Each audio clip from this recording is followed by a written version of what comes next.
Hi friends, जय जगन्नाथ। मोर छोटिया mini blog T आपण मानक स्वागत।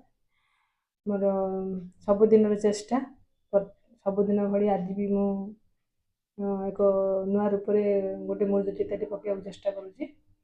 मो मुर्ज चिताटी देखी आपण मैंने कहे किपरि हो सुंदर है कि नहीं। रंगोली जो करी रंगोली सुंदर है कि आउ टे बेटर हबार थिला मते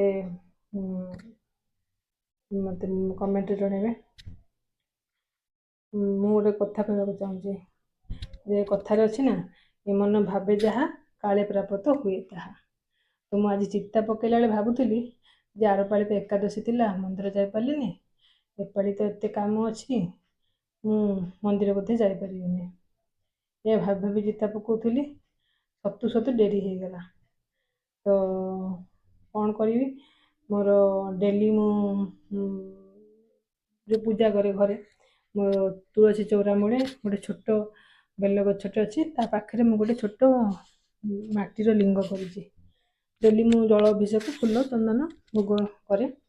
आज भी सेठी ठाकुर को मु फूल चंदन भोग राग कर दीप दे ठाकुर सेठू थाई मुंडिया मारे प्रभु मुझे पाड़ी जापारि नेक्स्ट पाड़ी आपको दर्शन करने जी।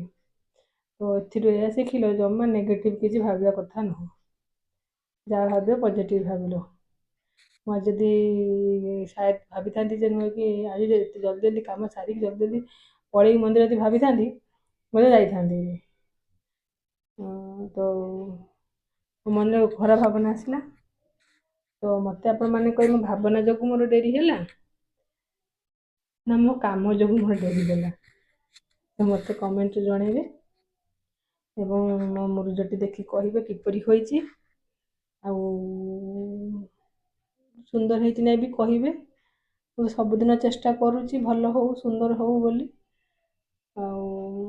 ये गोटे कम मो हाथ में हो पारुनी जोटा मुरुज पका कि मो चेष्टा चलैछि बेटर करने लगी। तो आपण मैंने देखिए देखिए मत कमेंट करेंगे, मो चैनल को सब्सक्राइब करेंगे, शेयर करेंगे एवं